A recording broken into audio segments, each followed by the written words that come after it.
The Poem of the Man God, Volume 1, Chapter 29, The Birth of Our Lord Jesus, 6th of June, 1944.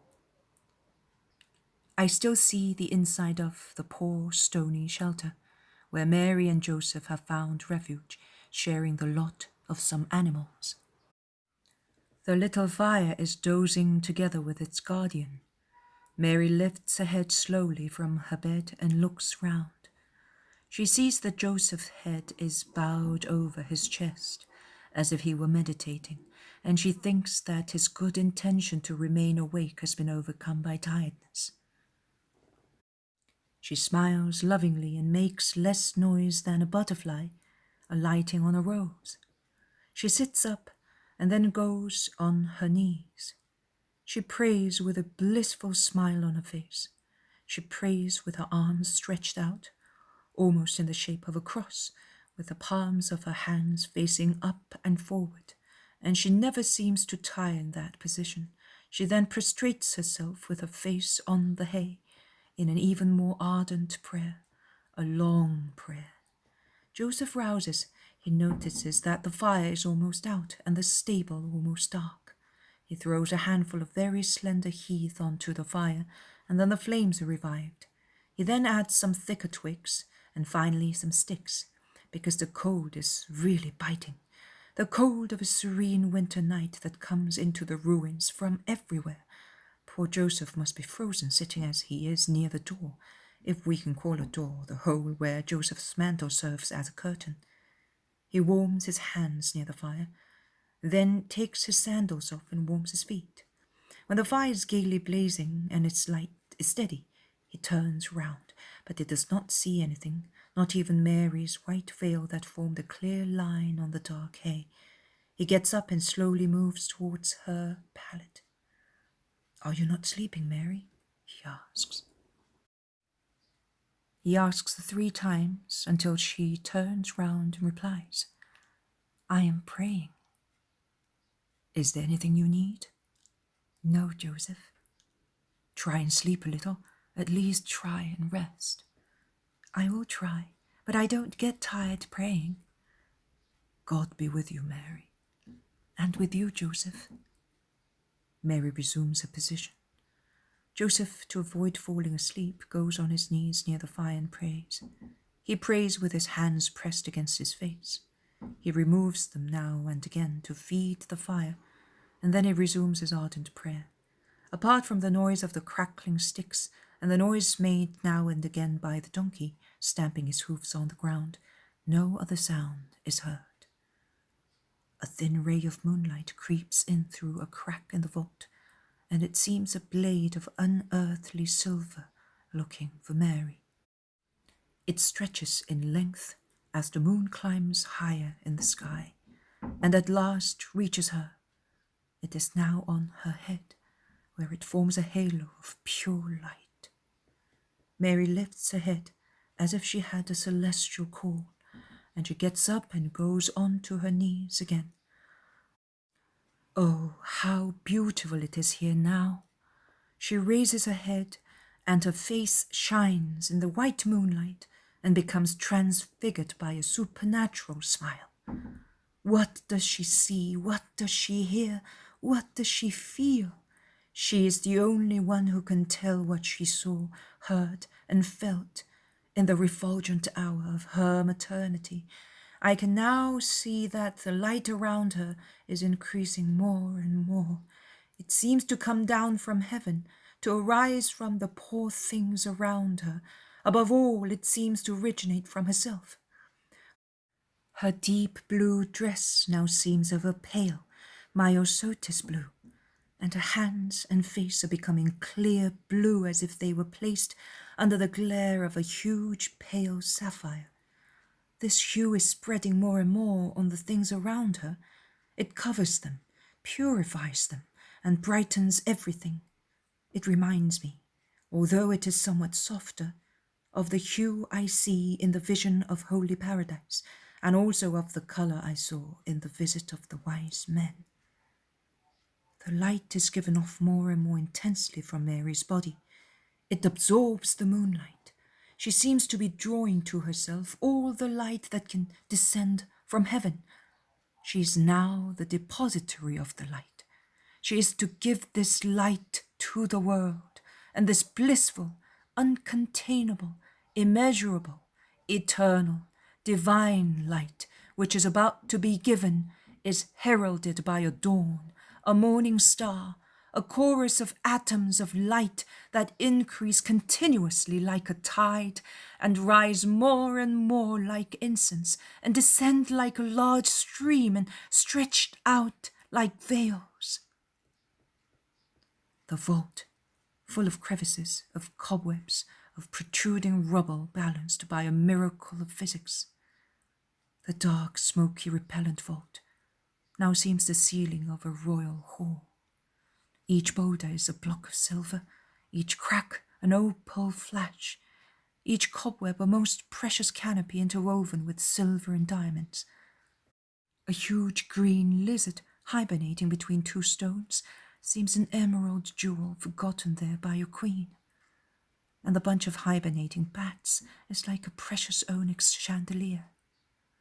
The hay from the upper manger is no longer grass blades, it is pure silver wires quivering in the air with the grace of loose hair. The dark wood of the lower manger is a block of burnished silver. The walls are covered with a brocade in which the white silk disappears under the pearly embroidery of the relief. And the soil, what is the soil now? It is a crystal lit tip by a white light. Its protrusions are like roses thrown in homage of the soil. The holes are precious cups from which perfumes and scents are to arise. And the light increases more and more. It is now unbearable to the eye, and the Virgin disappears in so much light, as if she had been absorbed by an incandescent curtain, and the Mother emerges. Yes, when the light becomes endurable once again to my eyes, I see Mary with the newborn Son in her arms. A little baby, rosy and plump, bustling with his little hands, as big as a rosebud, and kicking with his tiny feet that could be contained in the hollow of the heart of a rose, and is crying with a tiny, trembling voice, just like a newborn little lamb, opening his pretty little mouth that resembles a wild strawberry, and showing a tiny tongue that resembles against the rosy roof of his mouth, and he moves his little head that is so blonde that it seems without any hair, a little round head that his mummy holds in the hollow of her hand, while she looks at her baby and adores him, weeping and smiling at the same time.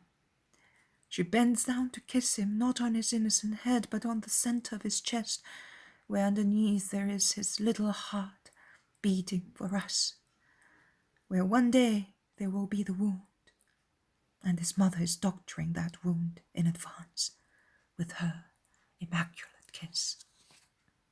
The ox, woken up by the dazzling light, gets up with a great noise of hooves and bellows. The donkey turns his head round and brays. It is the light that rouses them, but I love to think that they wanted to greet their Creator, both for themselves and on behalf of all the animals.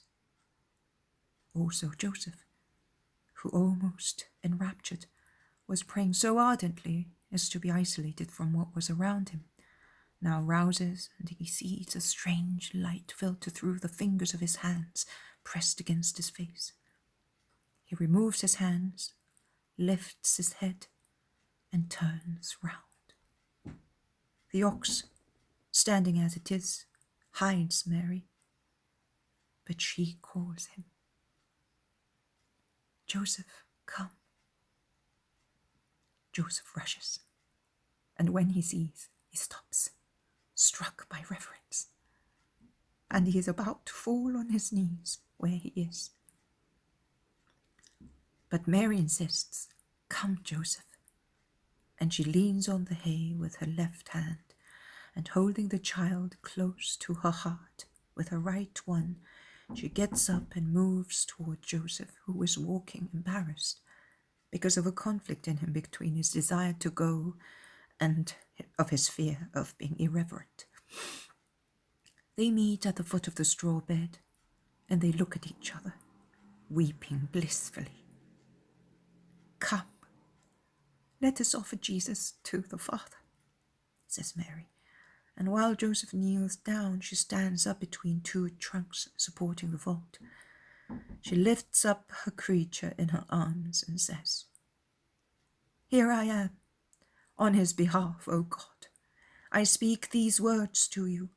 Here I am to do your will, and I, Mary, and my spouse Joseph with him. Here are your servants, O Lord. May your will always be done by us, in every hour, in every event, for your glory and your love."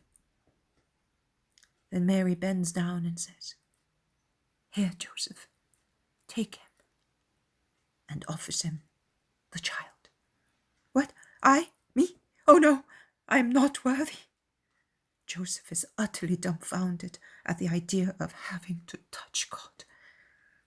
But Mary insists, smiling, "You are well worthy. No one is more worthy than you are, and that is why the Most High chose you. Take him, Joseph, and hold him while I look for the linens." Joseph, blushing almost purple, stretches his arms out and takes the baby, who is screaming because of the cold, and when he has him in his arms, he no longer persists in the intention of holding him far from himself out of respect, but he presses him to his heart and bursts into tears, exclaiming, "Oh Lord, my God!" And he bends down to kiss his tiny feet and feels them cold. He then sits on the ground and holds him close to his chest. With his brown tunic and his hands, he tries to cover him and warm him, defending him from the bitterly cold wind of the night. He would like to go near the fire, but there is a cold draught there coming from the door. It is better to stay where he is. No, it's better to go between the two animals, which serve as a protection against the air and give out warmth.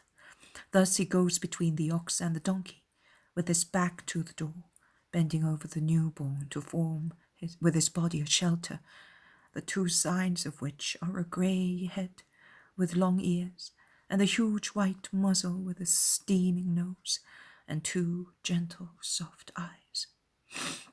Mary has opened the trunk and has pulled out the linens and swaddling clothes. She has been near the fire warming them. She now moves toward Joseph and envelops the baby with lukewarm linen, and then with her veil to protect his little head. "Where shall we put him now?" she asks. Joseph looks round, thinking. "Wait," he says. "Let us move the animals and their hay over here. We will then pull down that hay up there and arrange it in here. The wood on the side will protect him from the air. The hay will serve as a pillow, and the ox will warm him a little with its breath. The ox is better than the donkey. It is more patient and quiet." And he bustles about while Mary is lulling the baby, holding him close to her heart and laying her cheek on his tiny head to warm it. Joseph makes up the fire, without economy this time, to have a good blaze, and he warms the hay as it dries up. He keeps it near his chest so that it will not get cold. Then, when he has gathered enough to make a little mattress for the child, he goes to the manger and sorts it out, as if it were a cradle. "It is ready," he says. "Now we would need a blanket because the hay stings, and also to cover him." "Take my mantle," says Mary. "You will be cold." "Oh, it does not matter. The blanket is too coarse. The mantle is soft and warm. I am not cold at all. Don't let him suffer any longer." Joseph takes the wide mantle of soft dark blue wool. He double folds it and lays it on the hay, leaving a strip hanging out of the manger. The first bed for the Saviour is ready. And the mother, with a sweet, graceful gait, moves to the manger, lays him in it, and covers him with a strip of her mantle. She arranges it also around his bare head, almost completely covered by the hay, from which it is protected only by Mary's thin veil. Only his little face, the size of a man's fist, is left uncovered. Mary and Joseph, bending over the manger, blissfully happy, watching him sleep his first sleep, because the warmth of the clothes and of the hay has appeased his crying and made him sleepy. Mary says, "I promised you that he would come to bring you his peace. Do you remember the peace you enjoyed at Christmas, when you saw me with my child? Then it was your time of peace. Now it is your time of pain. But you know by now it is by means of pain that we achieve peace, and every grace for ourselves and our neighbors. Jesus man became Jesus God again after the tremendous suffering of his passion. He became peace once more. Peace from heaven, from where he had come, and from where he now pours out his peace for those who love him in the world. But in the hour of his passion, he, peace of the world, was deprived of that peace. He would not have suffered if he had had it. And he had to suffer, and to suffer excruciatingly to the very end. I, Mary, redeemed woman by means of my divine maternity, but that was only the beginning of woman's redemption. By refusing a human marriage in accordance with my vow of virginity, I had rejected all lustful satisfactions, deserving thus grace from God. But it was not yet sufficient, because Eve's sin was a four-branched tree: pride, avarice, gluttony, and lust. And all four were to be cut off before making the roots of the tree sterile. By deeply humiliating myself, I defeated pride. I abased myself before everybody. I am not referring to my humility towards God. Such humility is due to the Most High by every creature.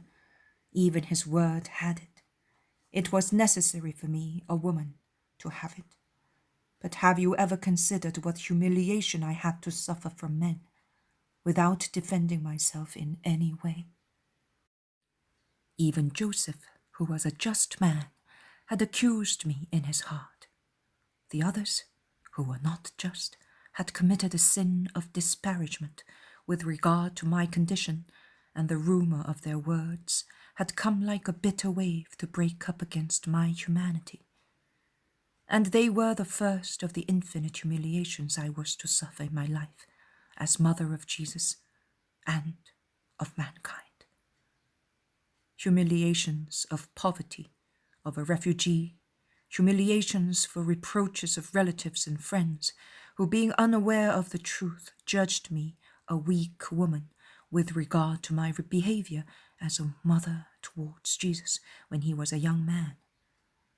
Humiliations during the 3 years of his public life, cruel humiliations in the hour of Calvary, humiliation in having to admit that I could not afford to buy a place and the perfumes for the burial of my son. I overcame the avarice of the first parents, renouncing my creature before the time. A mother never renounces her creature unless she is forced to. Whether her heart is asked to renounce a creature by her country, or by the love of a spouse, or even by God himself, she will resent and struggle against the separation. It is natural. A son grows in our womb, and the tie that links him to us can never be completely broken. Even if the umbilical cord is cut, there is a nerve that always remains. It departs from the mother's heart and is grafted into the son's heart. It is a spiritual nerve, more lively and sensitive than a physical one. And the mother feels it stretching even to exceedingly severe pangs if the love of God or of a creature or the need of the country take her son away from her. And it breaks, tearing her heart, if death snatches a son from her. And I renounce my son from the very moment I had him. I gave him to God. I gave him to you. I deprived myself of the fruit of my womb to make amends for Eve's thefts of God's fruit. I defeated gluttony, both of knowledge and of enjoyment, by agreeing to know only what God wanted me to know, without asking myself or him more than what I was told. I believed unquestioningly. I overcame the innate personal delight of enjoyment, because I denied myself every sensual pleasure. I confined flesh, the instrument of Satan, together with Satan, under my heel, and made of them a step to rise toward heaven. Heaven, my aim, where God was. My only hunger, a hunger which is not gluttony, but a necessity blessed by God, who wants us to crave for him. I defeated lust, which is gluttony carried to the extreme of greed, because every unrestrained vice leads to a bigger vice, and Eve's gluttony, which was already blameworthy, led to her lust. It was no longer enough for her to enjoy pleasure by herself. She wanted to take her crime to a refined intensity, and thus she became acquainted with lust and was a mistress of lust for her companion. I reversed the terms, and instead of descending, I have always ascended. Instead of causing other people to descend, I have always attracted them towards heaven. Of my honest companion, I made an angel. Now that I possessed God and his infinite wealth with him, I hastened to divest myself of it, saying, "Here I am. May your will be done for him and by him. He is chaste, who chastises not only his flesh, but also his affections and his thoughts. I had to be the chaste one in order to annul the one who had been unchaste in her flesh, her heart, and her mind. And I never abandoned my reservedness, not even by saying of my son, 'He's mine, I want him,' since he belonged only to me on earth, as he belonged only to God in heaven. And yet, all this was not sufficient to achieve for woman the peace lost by Eve. I obtained that for you at the foot of the cross, when I saw him dying, whom you saw being born. When I felt my bowels being torn apart by the cry of my dying creature, I became void of all femininity. I was no longer flesh, but an angel. Mary, the virgin spouse of the Spirit, died that moment. The Mother of Grace remained, who gave you the grace she generated from her torture. The female, reconsecrated woman by me on Christmas night, achieved at the foot of the cross the means to become a creature of heaven. This I did for you, depriving myself of all satisfactions, even of holy ones. And whereas you had been reduced by Eve to females not superior to the mates of animals, I made of you, if you only wish so, saints of God. I ascended for you. As I had done for Joseph, I lifted you higher up. The rock of Calvary is my Mount of Olives. From there I took my leap to carry to heaven the re-sanctified soul of woman together with my flesh, now glorified, because it had borne the word of God and had destroyed in me the very last trace of Eve.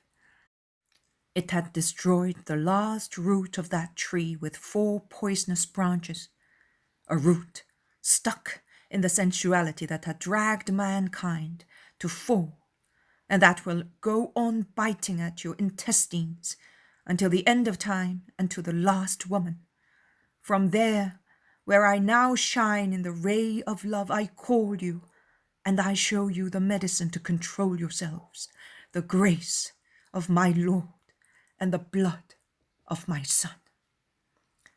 And you, my voice, rest your soul in the light of this dawn of Jesus, to gain strength for the future crucifixions which will not be spared you, because we want you here, and one comes here through pain, because we want you here, and the higher one comes, the more one has suffered to obtain grace for the world.